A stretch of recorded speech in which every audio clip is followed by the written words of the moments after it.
Primetime local news, serving the Lakeland and Midwest regions.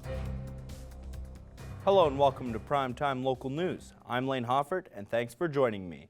Many students are preparing for exam season. Whether you're in post-secondary or in high school, the stress can easily pile up. Registered psychologist in Lloydminster, Michelle Hamilton, speaks on multiple different ways students can cope with the looming stress of important tests. Behavioral strategies, which are things like maintaining good routines and making sure you're using your time well so that you have given yourself enough time to prepare well for the exam and to manage your time to ensure you get enough of a break to rest and to recharge your batteries by way of exercising and having some fun. The concept of a gap year, where students deliberate further on what they want to do out of life, provides students a ton of unwanted stress, but the idea has become more common recently. For young people that are uncertain about their future, or who are certain and really want to explore the world or the workplace, I think there's a lot of really important benefits that happen when they mature and have more experience beyond the high school. And so for many people, I think that is a year really well spent. Hamilton says time management is a main point of emphasis for tackling the exam season. A dance festival is taking place at the Vic Juba this week. I have more on Infusion Dance Festival. The 21st Annual Infusion Dance Festival is underway in Lloydminster, with dancers from 9 different communities coming together to perform a variety of different styles of dance, such as tap dancing and lyrical. Wednesday through Sunday for our festival, and it's just a really fun time. We try to keep it light, have a good time, really celebrate the dancers and their growth and their ability and their talents and skills. One of the purposes of the festival is to bring additional mentoring to help shape the skills of young dancers, both from Lloydminster as well as other cities dancing in the festival. I think it's a great opportunity for youth from our community, but as well as other communities as well, to build their skills and knowledge and have somebody else other than their instructor share what they notice about their dancing and help them to improve to become better people and dancers. The Infusion Dance Festival Board has started 2 initiatives. The festival is offering seniors free tickets and transportation through Border City Connects, as well as also sponsoring dance education within both the public and Catholic school divisions. I think just building community within the dance community and really showing an appreciation for arts is what we're all about. And yeah, we're excited to partner with these organizations. The Vic Juba has been very generous to be a partner in the seniors tickets as well. So they are providing the tickets for those seniors to attend, and we are sponsoring to Border City Connects so that they can provide the transportation, giving them a donation. The Infusion Dance Festival will continue to run until Sunday. Lane Hoffert, Primetime Local News. Residents in Recovery in Lloydminster is hosting a housing symposium in May, bringing awareness to the issues surrounding housing in our community. Kellen Dunlop sat down with the executive director of the nonprofit to find out more information. Today, I'm very happy to be joined by Tyler Lorenz with Residents in Recovery, and we're here today to discuss everything new for the nonprofit. To start, there is a housing symposium coming up. Can you talk to me a little bit more about that? So the Housing and Homelessness Symposium on May 7th is something that came out of the Housing Working Group. I'm a member of one of the members of the Housing Working Group. It's a city committee set up to look at what is needed in the city as far as housing options, right from shelter spaces up until market housing. So we decided to run a symposium, just to bring, a number of experts across the country in, and share what has worked in their communities, what they've seen, what they've learned, and share that information with us here in Lloydminster. So it's an opportunity to learn, a bit about what goes into, the root causes of homelessness, as well as, what are some unique opportunities that we might have to address some of the issues that, we're facing here in the community. And just quickly, where and when is that happening? Yeah, so it's at Nissan Hall, the old Wild Rose Pavilion at the exhibition. It's May 7th. It starts at 9 a.m. and runs until 5:15. And then there'll be a banquet and supper after, as well, with some awards for, individuals in the community that, are really supporting and giving back to the host here in Lloydminster. You have also been working towards a daycare as well. How has that been going? So we've construction's well underway. I haven't actually been in there this week to see where we're at, but yeah, it's Russ with Fortified Building Systems is taken the reins on that and has we've got it framed up and I think they're probably working on doing some drywall this week. We'll probably be looking at, middle of June sometime for completion. So really excited to have that finished and get all our kids back in there. It's been a while since we've discussed numbers. How are your statistics for this year? I mean, our wait list for sober living is, still uh, really high. 6 to 9 month waits, unfortunately, to get into pre and post treatment sober living with us. Program's going well. Family treatment with the uh, changes in Jordan's principal funding. We have a significant wait list for that program. However, there is no funding available except through First Nation Child and Family Service agencies. So, unfortunately, a lot of people don't have access to that program that would like it. We have applied for some government funding from both Alberta and Saskatchewan. So we're hopeful there that, the provinces will open up and utilize it as a funded treatment program, and we can fill those beds back up. Your annual summer scramble is coming up in 2 months. What can you tell me about that? It's been actually difficult this year. There's so many events going on, and so many mental health related events. There's still sponsorship opportunities available, which is new to us. We usually have all of our sponsors locked up, uh, well by the beginning of April. So there is still a few sponsorship opportunities available. I think we have 3 whole sponsors at least remaining. As well, silent auction items are down considerably this year as well. Just a function of how many events there is going on, I think, in the community and lots that are mental health related, right? We also have, I think, 10 to 14 spots. I can't remember exactly where we're at. For foursomes, I'd love to sell it out again with 144 golfers, but closest we can get, the closer we can get, the better. So, there's lots of opportunities still available. So please get your team in if you can. Was there anything else regarding residents in recovery that you'd like to discuss?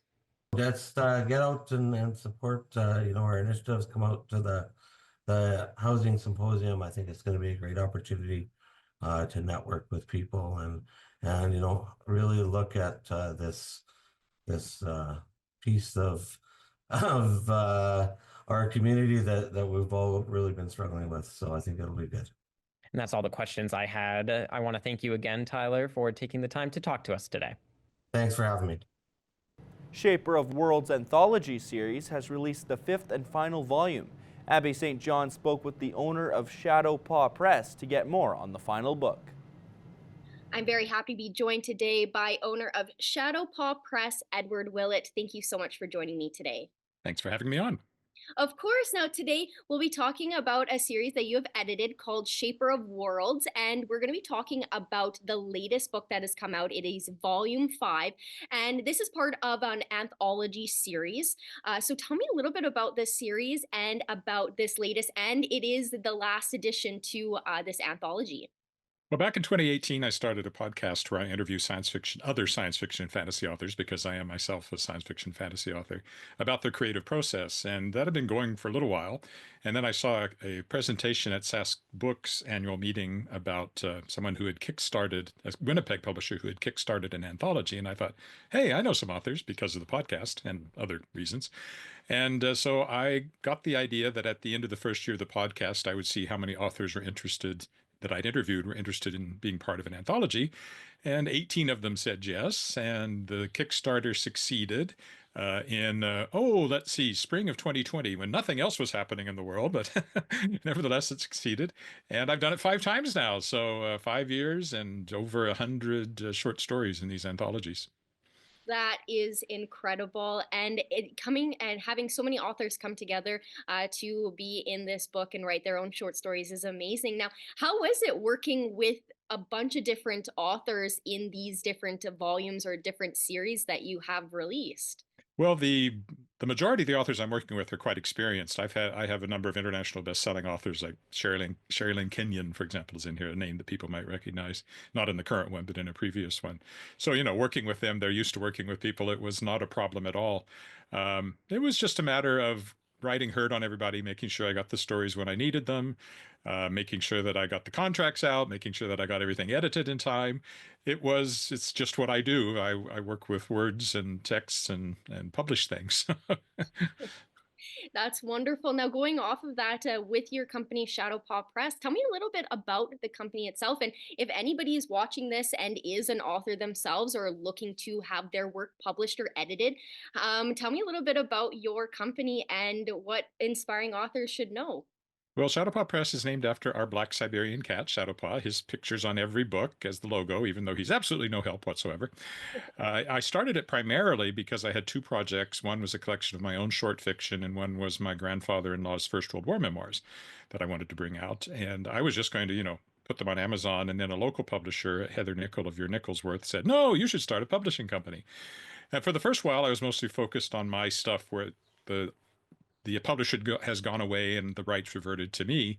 But then I had the anthology, and all of a sudden I was publishing all these other authors. A couple of other projects came my way, and the next thing I knew, I was running a traditional publishing company, published 20 books last year, which is too much for one person and a cat, but I managed it anyway, and I'm tracked for about 8 this year. So Shadowpaw Press is a traditional publisher, very limited submission openings. I will, people are welcome to reach out, but I don't have a wide open submission policy. I have another company called Endless Sky Books, which is more of the publishing services side of things. If someone is interested in that model where, they're wanting to hire an editor, or they'd like to talk about getting a book published that way, they can also contact me. And I'm easy to find. I'm at edwardwillett.com, and Shadowpaw Press is at shadowpawpress.com. And you can get to me through either of those sites. And if you go to Shadowpaw Press, you'll see everything I've published. Wonderful. Now, finally, if anybody's interested in this series or any other works that you've released, where else can they find it? Anywhere else other than your website? Where can they find your work? Shadowpaw Press is distributed through Lit Disco, which is a major Canadian literary distributor, and so my books are available in or through any bookstore you would like to order them from. Everything is available online as ebooks as well, so ebooks, print books, widely available. You just have to, and also directly from the website, shadowpawpress.com, so not hard to find if you're looking for them. Wonderful. Well, it was great talking to you about this new series or this last book in this series and about you and your company. So thank you so much for joining me. Thanks for having me on. That's all for news. Sports is next, but first, here's a look at your closing market.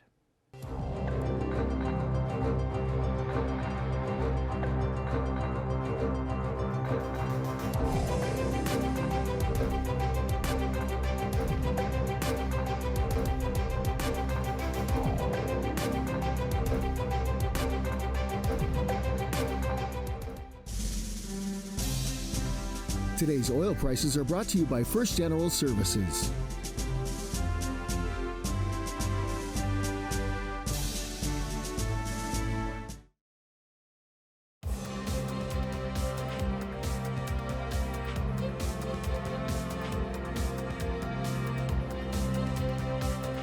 As the SO Cup continues this week and into the weekend, the event is showing how players aren't the only thing helping run this tournament. Our Jackson Fontaine has more. While the country's top female U18 hockey players battle it out at the Civic Center in Lloydminster, the tournament organizers and volunteers are working tirelessly to keep the tournament running as smoothly as possible. The volunteers have been next to none. They show up early, they want more shifts. Without the 152 volunteers, this event wouldn't be possible. The volunteer support has been unbelievable. The commitment that the community has shown to support this event it's second to none, I feel like, anywhere in Canada. Planning a tournament like this takes a lot of hard work and dedication, and Lloydminster has had quite the last few months getting everything organized for this year's SO Cup. So the planning started back in June for this event, not to mention that it's been years in process to plan this event here, but we started working with Hockey Canada in June. So the planning of how many volunteers we needed started then.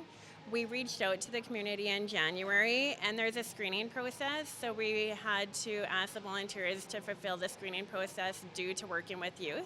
As the SO Cup is slowly coming to a close, it's safe to say that the tournament has exceeded expectations for the community of Lloydminster. It's been unbelievable, actually. I've been a little bit of a softie all week. It's been a bit of an emotional roller coaster. The fan support, the volunteer support, the rink staff, the city of Lloydminster, our sponsorship support. How about Hockey Canada, working with some great people. We've got to meet some phenomenal people this week, so it's been an absolute blast. The big games are coming up over the weekend, as the semifinals will take place Friday and then the medal games on Saturday. Jackson Fontaine, Primetime Local News. Now let's take a look at your pets of the day.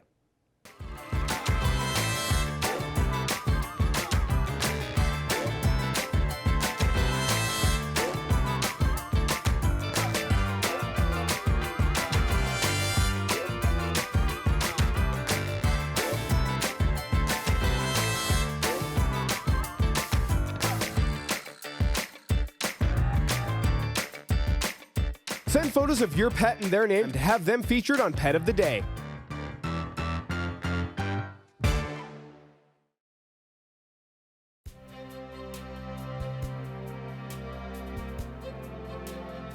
Taking a quick look at the weather ahead for the weekend. On Friday, it'll be breezy with some sun and clouds with a high of 20. Saturday will be turning cloudy and warm with a high of 22. And then things do take a bit of a dip on Sunday with a high of +8 and a 55% chance of rain. That's all the time we have today for Primetime Local News. I'm Lane Hoffert, and thank you for joining me.